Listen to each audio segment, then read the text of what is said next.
call to order the July 21, 2025 scheduled meeting of the Groveland Township Planning Commission. Would you please rise and join me in the Pledge of Allegiance? I pledge allegiance to the flag of the United States of America and to the republic for which it stands, one nation, under God, indivisible, with liberty and justice for all. Okay, thank you. Danielle, roll call please. Jeff Penzine, Here. David Newbell, Lynn Shane, Yes, ma'am. Dan Crimmins, Jenny McKay, Here. Angela Willis, Here. Jim Christopher is excused. Thank you, ma'am. All right, first with the agenda for our meeting tonight, that was included in the packet. I guess right out of the gate, I would note one revision of import, and that would be, we're going to switch the items 9 and 10, putting the public hearing before new business with regard to the Rush RV special use permit. Okay, and that, I guess, just is to facilitate discussion with those who are here and take interest. Then we will go to deliberations after we move out of public hearing, correct? Mhm. Yes. I make a motion that we change the agenda according to our great speaker. As described. That's described, the motion. All in favor? Aye. Any opposed? Okay. Motion approved. Thank you, motion approved. Next would be the minutes from our last scheduled meeting back in May 19, 2025. Obviously, a lot of substantive discussion at the meeting. You know, wonderful job with the minutes, because I felt like I was back there again, so thank you. I noted no substantive corrections myself. Anyone else? No? Okay, that being said, I would entertain a motion to approve. I make a motion we approve the planning commission's meeting minutes for May 19th, 2025. All those in favor of approving the minutes? Aye. Any opposed? No? Okay, the minutes will be approved as presented. Thank you again, Daniel. All right, that brings us to our public hearing on the Rush RV special use permit application, item number 9, on the agenda as amended. Any proceedings before we move directly into public hearing, Caitlin, or is that? Okay, so would anyone like to make a motion to move us into public hearing for that discussion? I'll make a motion to open public hearing for, is it, PH 25. yeah, PH 250005. I'll second the motion. Okay, all in favor of moving to public hearing, please say aye. Aye. Are there any opposed? Okay, we're now in public hearing. I guess I would, at this time, invite the applicant, who's here, correct? Yes. Your name Al Rush. and. Yeah, Rush. my wife. I'm not sure what. Anyone else here, with regard to interest in the This special is use? my booth supplier, in case you guys have any questions. Okay, wonderful. So he's part of your. Part of our group, yeah. Your group. Yep. And what was his name? I'm Jordan Michaels. Jordan Michaels. I'm with Spray Booth Products. So the notice was published to all of your board of residents, possibly one of whom might be entering the room as we speak. My son is coming, so I don't know, that's my son. This is your son.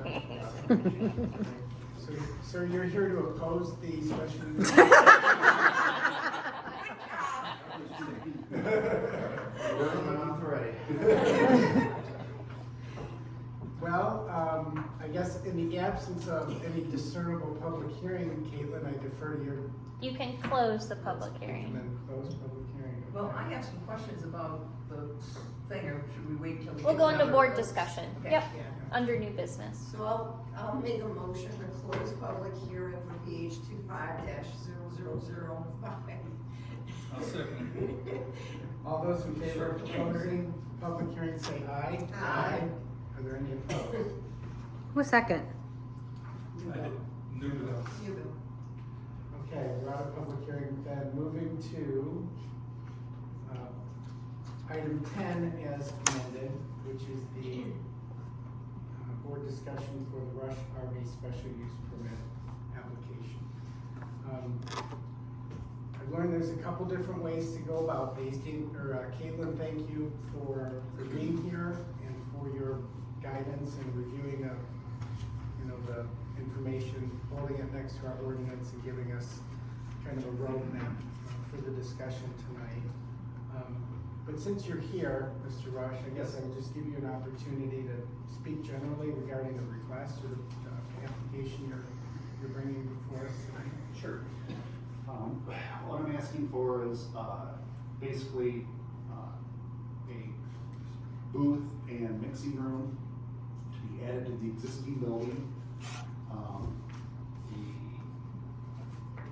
It was unbeknownst to me that we were supposed to have a special use permit before we were doing it. I did not know that. I just assumed that we're all there and it's commercial, so I was good at that. So now I know, so here I am, trying to get this approved. It will probably bring in a couple extra employees because to be able to afford the booth, I'm gonna have to do a little more work to pay for it. So I'll probably bring on a couple more employees along with it. My plan is, once this is taken care of, to, in the next year or two, to build an additional building right next to us to be able to do more RV repair as well. And then at that point, I'll be probably hiring another 6 or 7 staff for that. Yeah, I mean, that's really about it. It just, it's just basically recovery of paint fumes and environmental type stuff. So just the process, this is for painting RVs, can I Yes. assume? Yes. And that's really the singular purpose of that request is Yeah. So not our- looking ahead to phase 2 or 3. It's just with Right regard now, to it's the just, paint booth. yep, right now it's just the paint booth to get compliant. We don't do a ton of paint work at this point, but let's say a unit comes in and it's, hit down the side, we'll replace all these parts. And then there might be a spot that we had to repair. And so to get the job, I have to be able to do the paint work in that little spot as well. Most of the stuff gets replaced, but sometimes there is, a repair, so, we've been doing it that way for a while, and now I found out recently that we have to have a paint booth and get under compliance, so that's what we're trying to get done. For a while, meaning how long? I think Since we moved out there, so 2015. Yeah, it was all news to me. When I found out, I'm like, holy So cow. that's the reference to non-conforming use that we're, I think in the materials there was, Yep, I can elaborate on that. if you would. Yep, in my review letter, that's the July 9th review letter, so tonight you have 2 decisions. So one is the special land use, and then the other is the site plan approval. Now, it's different than, from this application than maybe other site plans you've done, is that they're not changing physically anything on the exterior of the building. So that's where a lot of these non-conforming components come into play. So he's not proposing to increase the building footprint. So that doesn't trigger landscaping compliance. That doesn't trigger parking lot compliance. And so that's where you might see some changes, and there are some discretionary components because it's a special land use that I'll mention, where we can talk about, do we feel this is sufficient for compliance? And we can verify that component. But the applicant has otherwise gone through and provided some of that existing condition information, so like retention ponds, they have one It is on site, it wasn't shown on the initial markup, but we did go back, find that information, they do have that. And so, reviewing of the letter, in the site plan informational components, there wasn't anything specifically missing to verify compliance other than, again, later down we talk about verification on specifics. So number 2 talks about things that you can consider sufficient or you could consider waiving. And so for this application, because they're marked up an original site plan, it doesn't specifically have the petitioner's name, address, phone number, all that stuff is in the application, but not on the site plan. So that's something you could consider sufficient because the two get packaged together. The other one is that it's not sealed, but again, they're not proposing any physical changes. So to get it licensed and sealed, at this point in the venture, that would a new engineer would have to validate everything, and they're not changing anything. So that's another thing we could waive. There's a north arrow, street names, pedestrian, some other different legal descriptions. Again, we've provided an aerial map that kind of gives you context to the north and south and therein. And then the original site plan does provide some of that information, just not necessarily the detail that we typically do for a full site plan. The other components is talking about existing topography or drainage. Again, they're not proposing any changes. We did go back through and verify documentation where that is on the neighboring site for this project. So it is going to be managed, continue to be managed how it is. Legal description, acreage, minimum setbacks, again, not specifically shown for our new zoning ordinance, but we can verify their nonconformity, there's no compliance issue. Already mentioned the stormwater component, and then existing utilities. So those aren't shown, they're not proposing any changes to those. You can consider waiving those because they're not changing. And then the other component is landscaping. So they are a legal nonconformity, so they're not required, nothing naturally triggers landscaping compliance unless you feel screening is necessary as part of the special land use component. Do you want to deliberate on that piece before I go into zoning compliance, or you want me to finish my spiel first? Well, what does everyone, any thoughts? Well, I'm wondering about the retention pond. Because it says here, permit and relocation of the retention pond. So that would kind of go to the site plan review, am I correct? Yep, so as part of the site plan review, we verified that they have some type of on-site retention, detention, and so that's on the neighboring properties. We went through the paperwork, because there's been a few different revisions of the site plan, it's not where the current original site plan is, it shows it there in the corner. That's not actually where it got implemented. It got implemented in a slightly different location. So that's one of those things that I would recommend we would redline so then it's not confusing later, because if you look at the aerial compared to that site plan, it's currently a parking lot.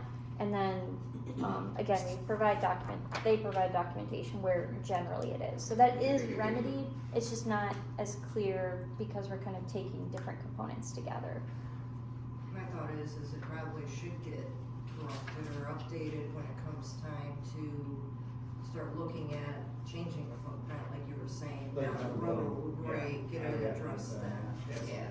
Yep, that's when that would be a natural trigger, and so we would require full. Utilities, Right, all of that.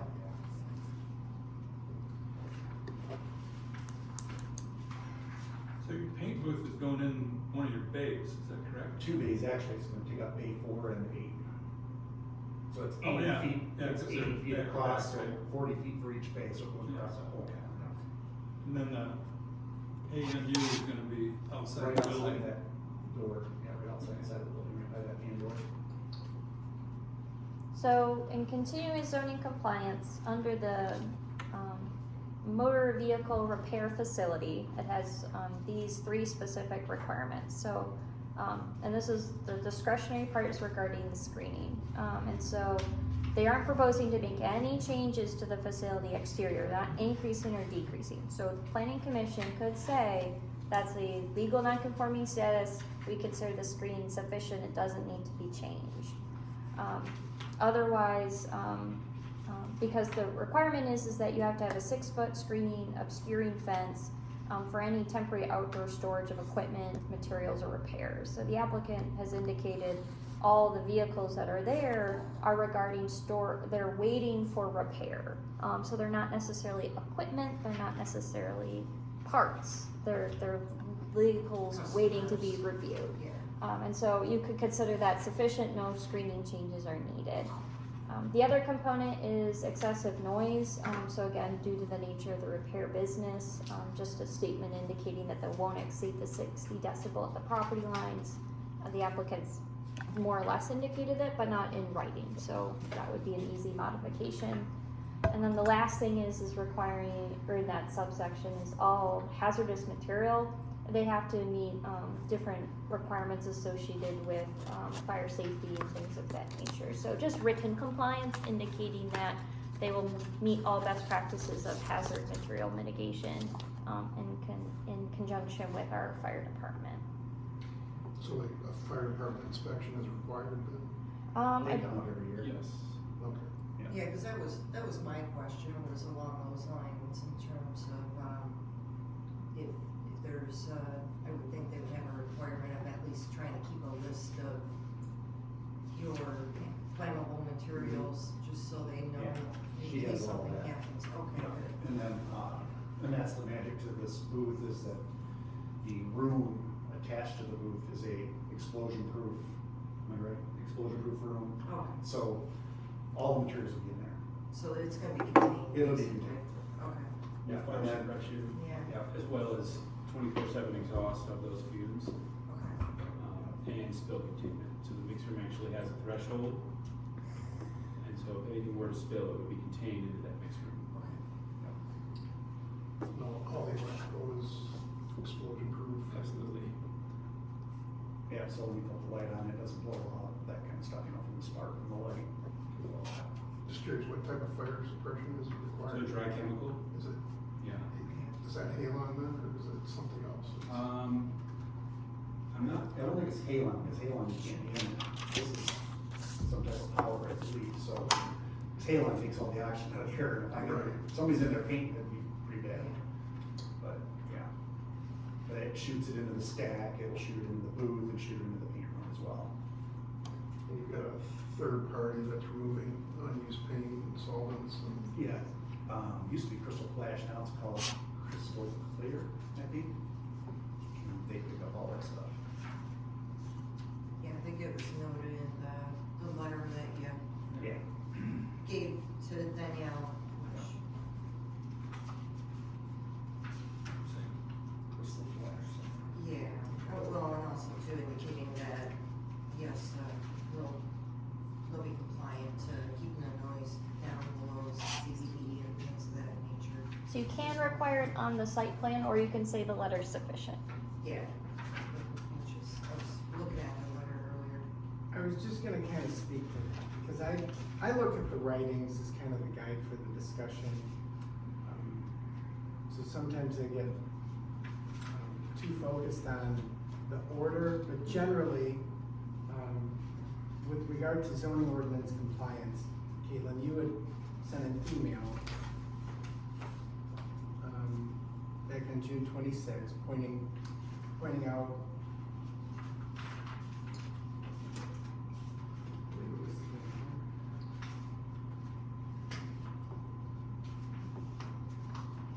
you sent an email on June 26th. So don't read that email. That'll confuse you. So if it's in so- the packet and I read it, it's too Well, then, late. no, that's fine, that's fine. So again, I'll refresh you on the process. So one of the things we're doing to increase our likelihood of making a decision is that we do 2-step reviews. So that email is the first set of review criterias that were outstanding. The applicant then provided additional content to address most of that info. And then that Yeah. results in your July 9th letter. Right, no, I was getting there, like, Oh, I okay. just, Okay. there's kind of this choreographed back and forth, which I Correct. understand is kind of newly implemented, but they filed for the application or the permit on June 5th, you responded with the first review on June 26th, kind of identified the site plan concerns, if you will, or areas to be addressed. They then, in response, sent an acknowledgement and the letter, which was just referenced, dated July 2nd. That speaks for itself as far as I can tell. And then you follow up with the planner's report, which is kind of a formal assessment of round one's concerns being addressed. So on and so forth. But just to the process again, this is all site plan review discussion, correct? We have not gotten to the special land use. It's both. It is both. Yep, Yeah. so they're tied together, and so to feel comfortable doing a special land use approval, that typically means you have enough information on the site plan level to then make the educated decision. So that's why I kind of structure it that way. The two next steps of our discussion after we kind of talk through the letter is then to do the special land use analysis. That's the table, The correct? findings, Yep, right? so that's what we also need to talk about before you make a motion to approve, deny, therein, is to go through those approval standards. And you would need to do that for the special land use in that cover letter, because you have A through P site plan review letters. A lot of those titles, I feel like speak on their own, and so I was just gonna quickly go through those, Good. rather than doing a full synopsis. Nope, I'm loosely with you, hopefully everyone else is also. Yes, Can I Lenny? ask my questions? Please do. Okay, your first thing that you sent us, it says the intake air filters, there's one set provided, one.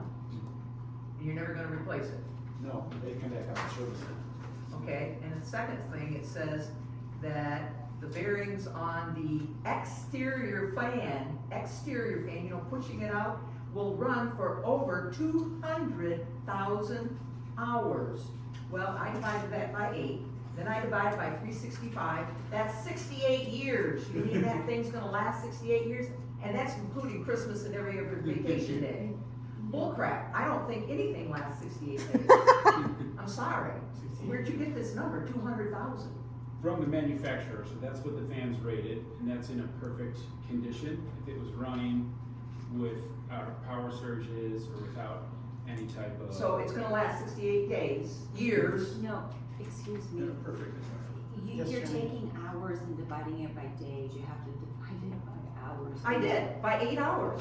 By dividing it by 8 hours, I have 25,000 days. There's 24 hours in a day, cause it's gonna run continuously. 9, I was saying, oh, okay, then I'll cut this in a third. Yeah, So we're looking at cutting this in a third, 23 I have years. to check your math, I'm sorry. So, if I could address that, I worked at a Ford dealer painting for 30+ years. I was there the day they put the booth in, and we never changed the bearings on that thing the whole time I was there. So it will last. It'll last. You might lose an electric motor, but the bearings for the squirrel cage and all that stuff, we never changed it once. Okay, but it just doesn't seem possible. And it runs, even if you're not painting, you're gonna have the exhaust running all the time? No. Then it's not 24 hours. But still, even if it were 24, we're looking at 23 years Yeah, without replacing But it. if it's Yeah, not but they running get- 24 hours a They day, get, it's. those get inspected and everything else. I mean, they And come all with those, service, all they that stuff. last They grease longer them, than we that. change filters and. Okay, because Yeah. I am concerned about the air quality of people living around or even driving. So how are you going to monitor the air quality? There's a regular inspection by the state as The well. state comes in and checks? Regulated. And the exhaust filters are what removes 99.97% of the particulate from the overspray. So you're painting the vehicle inside the booth, and the booth changes the air 4 times a minute inside that space. That makes it safe and up to code.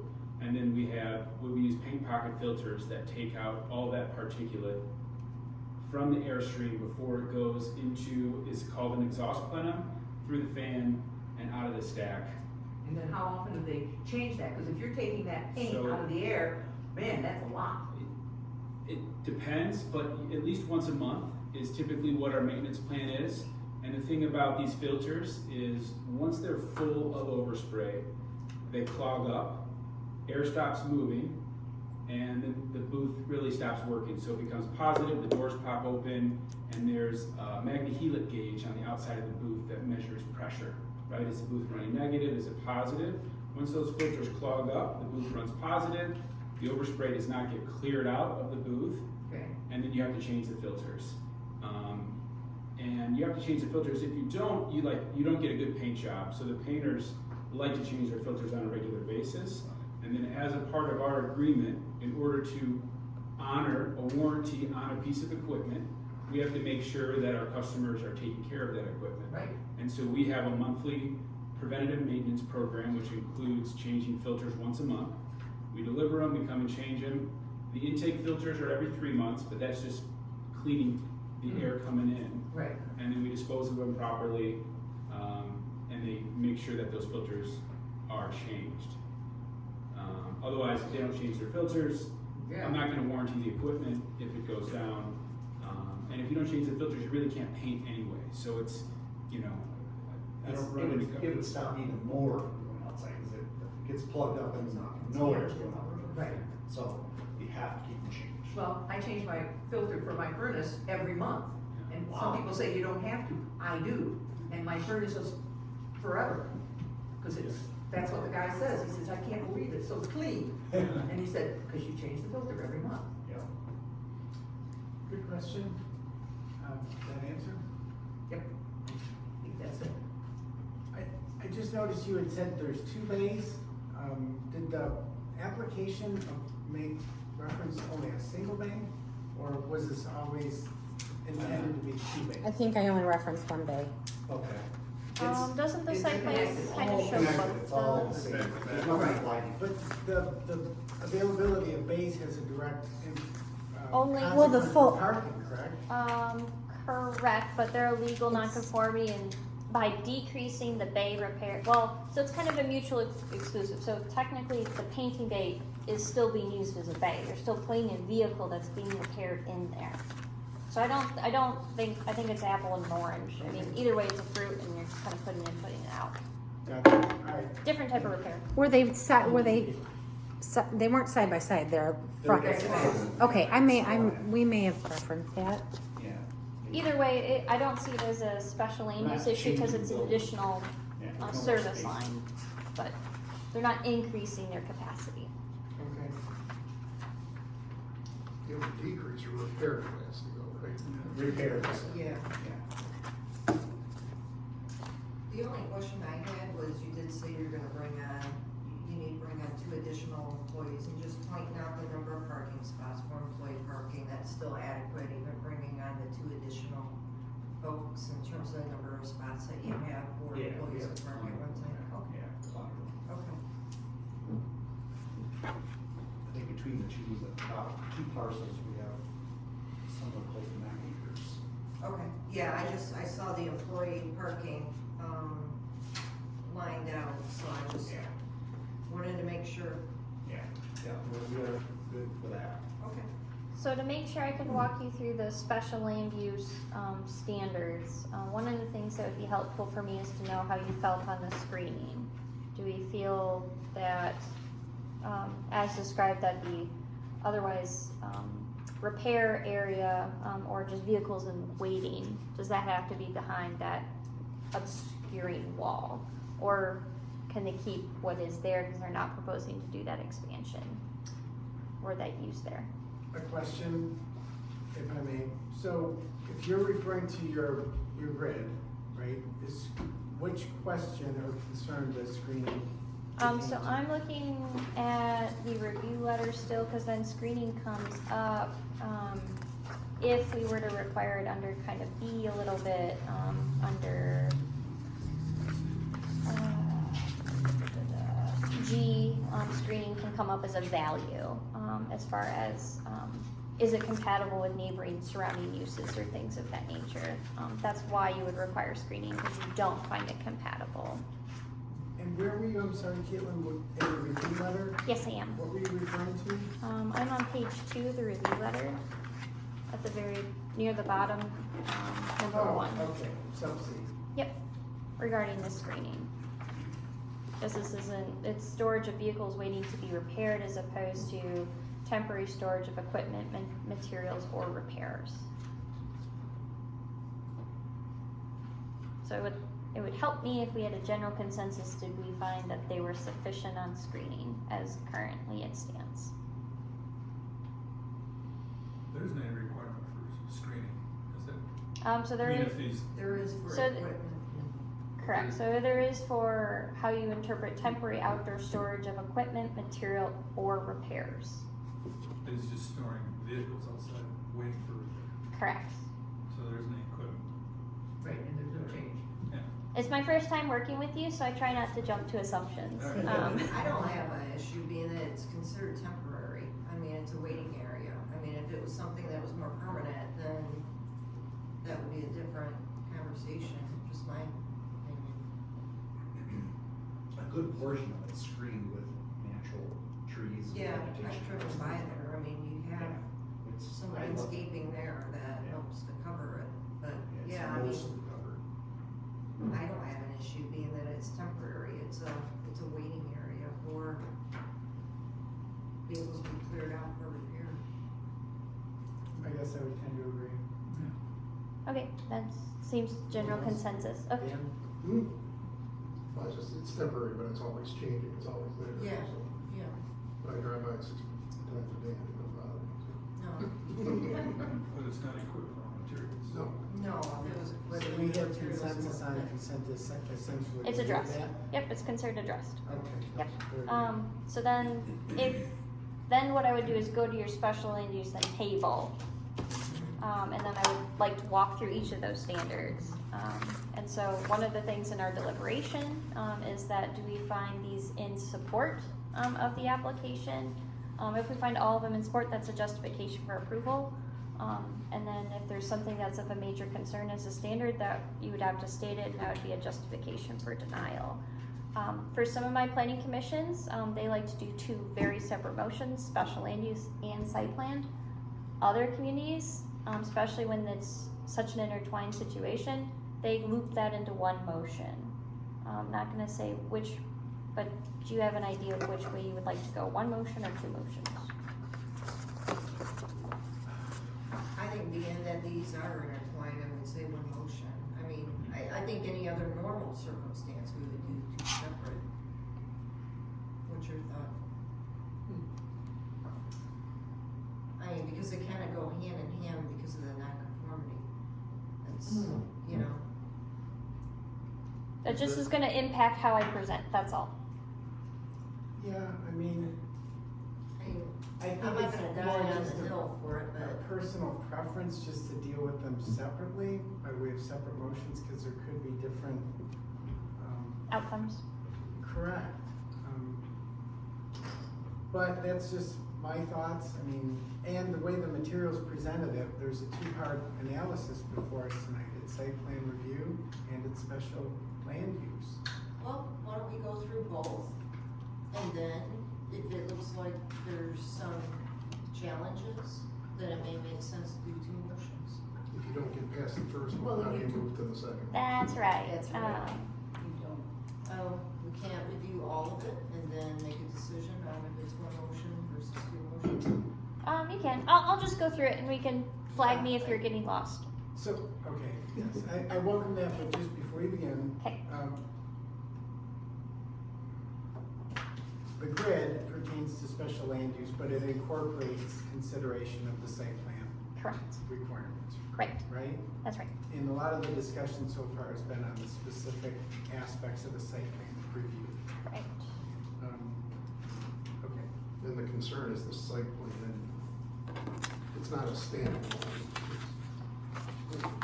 So the These other special- things have to be filed with it, or everything needs to be attached. Yep, so everything has And to then be, everything's covered. everything has to be compliant with the zoning ordinance, and all special land uses require a site plan. But can the site plan include memorandums and That's right. appendices? Yep. And so it all get documented together. Correct. So that to update the site plan would just be a paperwork exercise of transferring information. That's right, We already have, just to another document. that's right. Okay. so, thank you for that clarification, Dan. Anyone else is, I mean, Angela spoke her mind, I kind of expressed my preference. Anyone else, David, Lynn, Jen? I'm flexible, we can do it individually, one-on-one, or listen to them all. And I'm here to help. So I'm not gonna be very helpful. Okay, well, Caitlin, why don't you? All right, let's do the special land Spiel. use and then kind of feel how we feel. Because the contingency of your special land use is that they meet site plan review, and then you're gonna make the next motion, so kind of funny. So, standard number one with your special land use, is associated with does it meet the general intent of our zoning ordinance? So looking at our corridor commercial zoning district, it's intended to be, auto-centric, in a commercial, corridors, providing commercial services. Generally speaking, that would be exactly what this is proposing. B is talking about the site is designed, constructed, operated, maintained, in which it is consistent with the general character in the surrounding area. So they're not proposing any physical changes with their special land uses being confined within the property. They're not proposing any changes to office hours or maintenance. So it is consistent otherwise, more or less, with that surrounding context of it being commercial, near industrial, and then to the rear of the property is where you have the rural residential, which is the biggest setback that they have. C is talking about there's adequate public facility services, access to a roadway for emergency vehicles, talking about drainage, trash receptacles. Again, they're not proposing anything major, they're off of Dixie Highway as far as how they're proceeding with those components, and so they have provided that compliance with those general statement of hazardous material, that they will keep up with that. D is talking about the hazardous material would not disturb the existing or future neighborhood. So again, they're not proposing anything physical around the site. They're proposing to be in compliance based on those statements in their application. E is talking about it will not create excessive additional requirements for public expenses for services or facilities. They're not proposing any physical changes, so the answer is no. F is that the required all conditions associated with that zoning district or in which it is located. And so one of the things associated with the site plan, oh, I forgot to update that on the parking component. I apologize for that. They do meet some of their different parking requirements due to the nonconformity component. They have the different screening and things. We waive those associated with it being a nonconformity and no changes.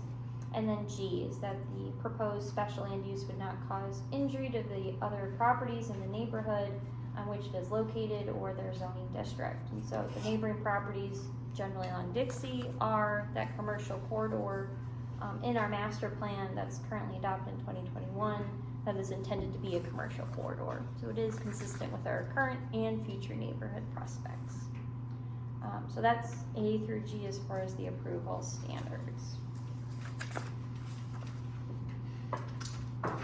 So do we address items of concern regarding those standards at this point, if any? Correct. Yes? Again, I would refer to my fellow board members. Can I ask you a question? When you work for the painting, how loud is it? It's not, just picture.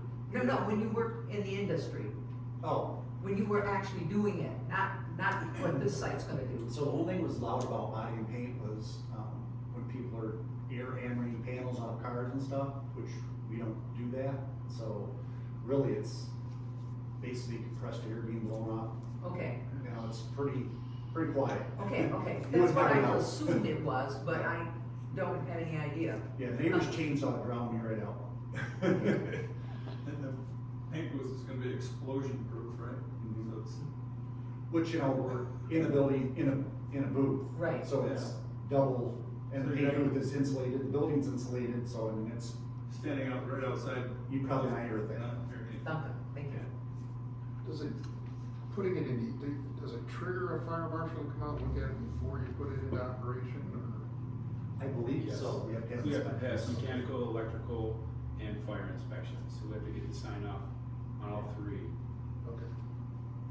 Are those scheduled, how far along are you on the booth, or? We're in the start, I mean, I didn't order anything until I got approval. You can. I can't do anything until you say. Yeah, Right. it's a lot of money. It wasn't a trick question. It's finalized, all right. So are there any objections on any of these items? I don't have any. No. I don't either. The only question that I had, getting back to the permitting and all that, I just looked it up, so I was just trying to go through my head. I assume you're working through it, but, you know, the permit to install through the state, and then as well as going through, I know you mentioned the electrical and all of that, but is there, 'cause I know sometimes it gets a little complicated depending on what's being done, but, I was wondering, is Eagle supposed to be involved, or is that all lumped into the commercial permit to install? Permit to install, and I Should wasn't, be. I haven't applied yet, so I wasn't sure if it would be through the township as a municipality, or if you mentioned the state. I think it's a state. Well, isn't it Laura? Laura does the control for air quality control on that kind of equipment. Or at least they do for animal crematoriums. You know, I don't know, because reading up on this, it Okay. sounds like it's mainly Eagle. So, So that's why I wasn't too sure. But that's one of the things in the back end administratively, we'll make sure that they follow that Okay. process. Yeah, cause that's the big concern, just so we Absolutely. don't step in it a little bit regarding permitting, especially with the state. Correct. so the state, the DEQ, Department of Environmental Quality, has a threshold for how much paint you can spray Yeah, within a year, and if you exceed that amount, then there's required testing. okay, And that amount is, And that's Eagle that gets involved with that. yeah, and that's in the thousands of gallons, that's more. and that may be where they're referring to in terms of consulting with Eagle, is maybe getting into that threshold. And so from our 25 years, we've never met that threshold. The threshold, think of the big three on the production line that are painting 100 cars a day. Yeah.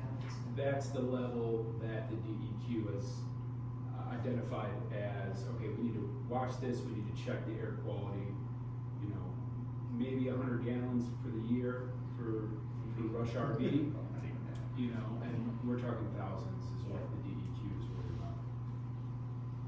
Yeah, 'cause my big thing is as long as you're moving forward with the proper permitting through the state, and then you're coupling it with coordinating with our fire department in terms of the inspection, and keeping the hazardous and flammable list up to date. I don't. Stacy's got all that stuff. Thanks, Ange. Stacy Millar, Sergeant Millar is our fire marshal. Okay, perfect. I personally do not have any specific concerns regarding the special land use analysis. Anybody else, Jen? Question, so the duct will extend above the roof, so there will be or is there something already there, or that will be It'll be 3 feet from the roof line. The way that the roof is peaked, it runs parallel to the road, so it'll be on the back side of that peak. okay. You will, I'm assuming, see a little bit of ductwork. It'll just be a stainless steel circle. It'll look just like a roof, basically, same color. So it's not gonna be extending 10 feet above the roof line, it'll be about 3 feet, so you'll probably be able to see, you know, a foot of it if you have enough distance, but if you're driving in a vehicle, I think the angles might not work out, because this roof's behind at the peak is about 18 feet. Okay. The reason do we have a ordinance on commercial maximum So we have, heights or yeah, something? we do have maximum heights, and then we, on top of that, have general exemption for, architectural or functional features. And so even if they were to exceed the 35-foot threshold, which they don't, you would give them a gravity of, I don't remember what it is off the top of my head, but there is some other level of So gravity. the ordinance is 35 foot, Yep, and that's, are you anywhere close to that? And it will be number 20. My concern is for the next, like, to have the paperwork, if they needed a variance for the height, correct. so that the next group that comes in and asks for something, and we Find an ooze. enforce that, and then are told, well, you didn't enforce it here. Right. But we're not, no concerns there. No concerns. So that AMU is gonna inside your existing building? No, And then right cut through outside. the roof? Okay, that's not a problem. It'll be right outside, but the stack comes out of the booth, it goes up to the roof. That's the AMU goes in outside, turns, goes inside of it. Well, the stack goes up through the roof from the paint From the booth. paint booth, correct? Yes. So, just a general question, Mr. Rush. The paint booth, would this only be used in connection with repairs that are undertaken at your facility? Yeah. And do you hold yourself out or hold Rush RV out as, like an available vendor for RV repairs? I mean, if other facilities don't have this capability, would they be referring those? Maybe occasionally, but most of, like, General RV has 3 locations that they transport to.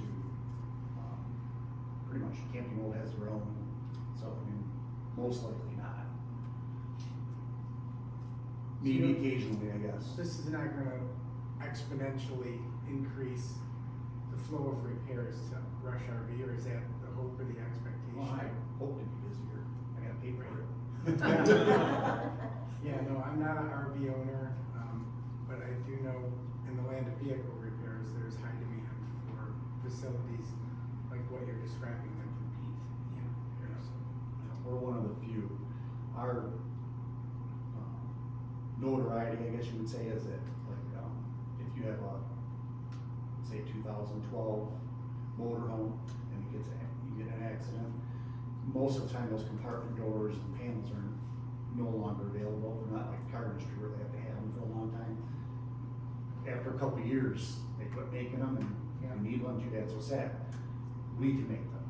OEM is You not an physically option. make them. We physically make them. Like a new door or a new window? Not a window, but we'll make, like, all the compartment doors are open and shut. We weld frames together, we bend the metal for the face of it. I mean, it's, wow, we produce the whole thing. And that's what gives us our, a little bit busier, because a lot of times these insurance companies, they either have to total it if the parts aren't available, or find somebody that will do it, and we can do it. So, Any other questions for Mr. Rush?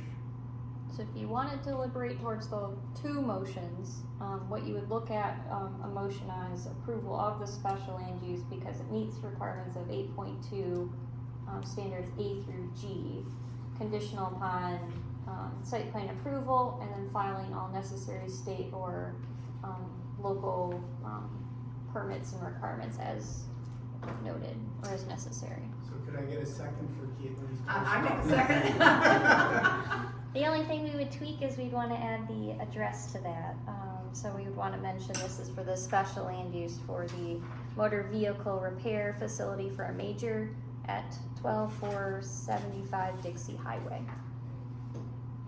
I second what you just said with that second part. No, as soon as I make the motion. So, yeah, we do have to make a motion, thank you. So are we gonna go in the direction of 2 separate approvals? Just as well. Sure. Yeah. It doesn't matter. Why don't we? It's easy. Yeah. It's fine. So if I could get a motion, I guess, just to. I will tweak it as necessary. Okay, so who would sponsor that motion if I? Who wants to sucker it? Want me to try to fumble through this? Yep, you do. Alright, I make a motion. Is it a recommend to Nope, approve or approve. approve? You- Okay, yep. there we go. I make a motion to approve the special land use for 12475 Dixie Highway, Rush RV. For a vehicle, motor vehicle repair facility major. For a motor vehicle repair facility major, right? Mhm. Okay. What else? Because it meets the Oh, because standards. it meets, Ordinance standards. ordinance standards, and. 8.2. Can I just say we? Oh, you're almost there. 8.2, Okay. and then conditionally upon completing Conditionally upon Site plan approval. Site plan approval And filing all and filing all necessary. state and local Yeah, permits. state and local permits. There we go. I'll second Got that. it? I won't repeat it. So Lynn second. Any other discussion before we vote? Okay, all those in favor, please say aye. Aye. Any opposed? Okay, there being none, the motion as stated is approved. Thank you, Angela. Thank you, thank you, thank you, thank you. So then we'll move next to the site plan review. Yep. And so for our minute record keeper, one of the things I would do is make sure that the consensus, rather than then doing itemized everything in a motion, is that do we find, based on the July 9th review letter, the consensus is that all information is either waived or considered sufficient under site information requirements number 2. So at the very beginning of the meeting, I had mentioned how they don't necessarily have everything on the site plan, but they have provided that written letter saying that they have compliance. We kind of can pull together the original site plan, mark it up. Do we consider that information sufficient or waiving it? I would say yes, as long as the letter is included with the site plan packet. It is. A lot of things are waived, because they're not changing Right. the outside. Well, you have the right to waive it. It does not by default happen. Well, should be waived, because they're not changing. There you go. Yep, that's fine. So that is our general consensus. Does that make sense for your? Yeah. Okay, cool. All right. So next is talking about zoning compliance, and so we considered the screening, the excessive noise, as well as hazardous material as sufficiently provided. Yes. All right, that's a general Correct. consensus as well. Okay, now we get into the big stuff. This is regarding then our standards for approval, so section 7.3, A through P. So the site plan we have discussed, it has adequate information as site design details, characteristics, site appearance, has compliance with our zoning district regulations, it has privacy concerns addressed, it has proper emergency vehicle access, circulation, parking, it has drainage, soil erosion, cemetery control, exterior lighting, which they're not proposing any changes, public services adequately served, any additional screening, prevention of danger for fire and hazardous material, protects the public safety concerns, and is not involving any phasing. Based on those general approval standards, that would be the basis then for our site plan approval. And so if we were to deliberate a motion, you would want to make sure it's a site plan approval for Rush RV, and you would want to mention the address, the 12475 Dixie, and it meeting those approval standards in 4.3. 4.3 or 7.3? Oh, I'm sorry, 7.3. Too many numbers, sorry. You wanna try that? You want me to try it again? Okay. What a trooper. She is. I make a motion to approve site plan. Now I lost my thought. For Rush Oh, RV. for 12475 Dixie Highway, Rushell RV. Per compliance to section 7.3. Yay, I nailed it. Put the yay, I nailed it. Is that everything? Yep. I second it. Okay. Thank you, thank you, thank you, thank you. Daniel, you have the second? Any other discussion before we vote? All right, all those in favor of the motion as stated by Angela, please say aye. Aye. Aye. Any opposed? There being none, the motion is approved. So we have 2 approvals. That's right. Okay, thank you again for coming and being here tonight. You were very helpful, sir. Appreciate that. Thanks for coming out.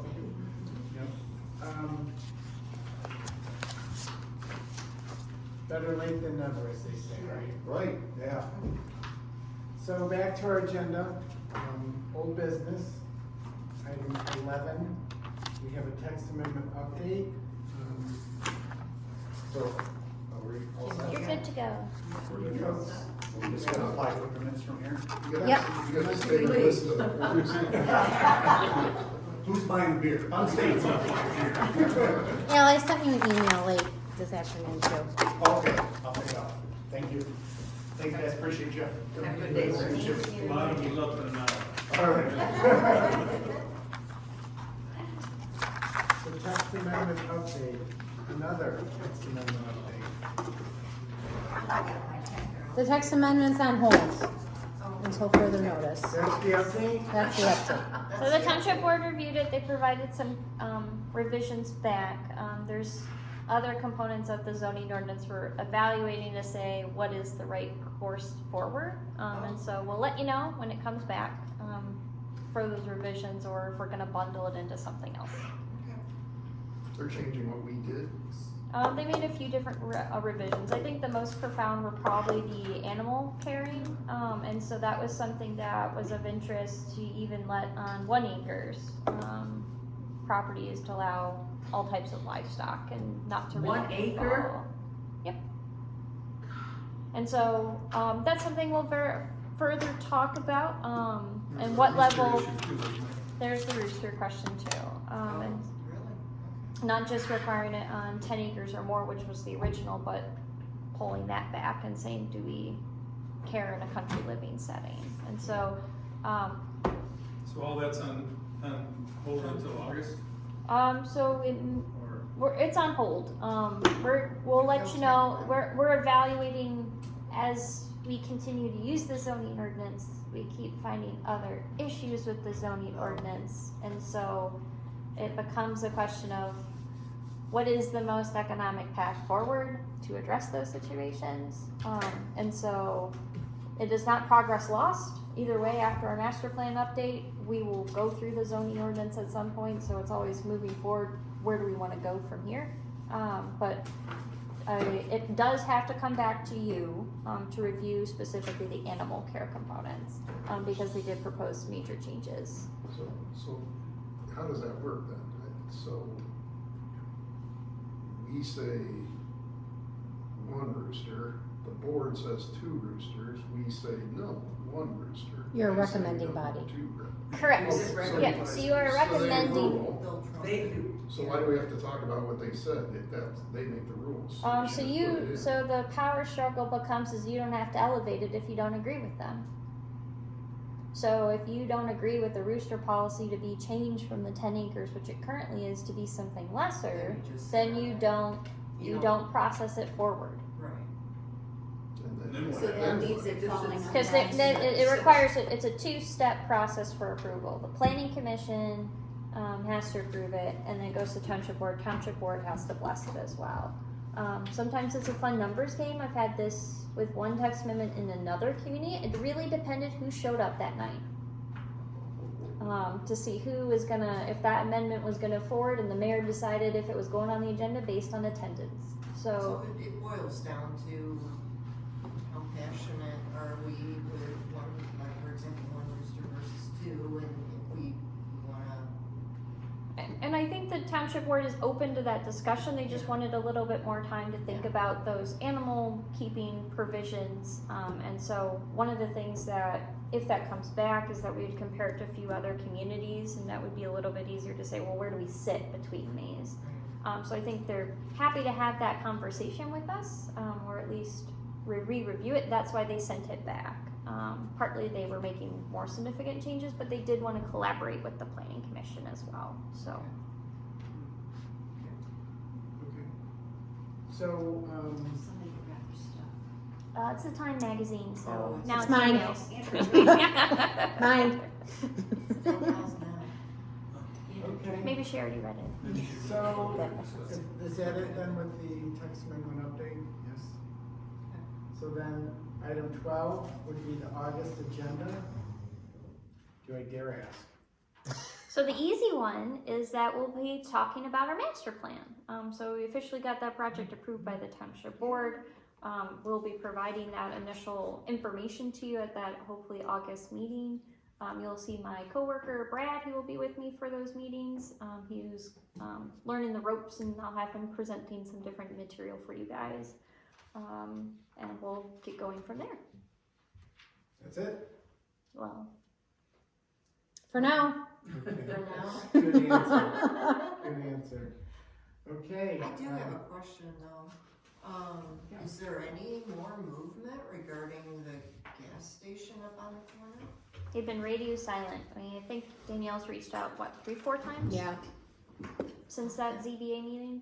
Okay, so I know reading the minutes, you know, there may be something to talk about. They have not got back with me. Okay. Email and a couple phone calls. Huh. So I'll leave them alone. Who hasn't gotten back with you? The The appli- engineer or the applicant? Yeah. Yeah. Okay. All right, anything else from anyone? No? Good? Can I make a motion, we all adjourn for the day? Second, I will second. All in favor? Aye. Any opposed? Wow, that was pretty impressive.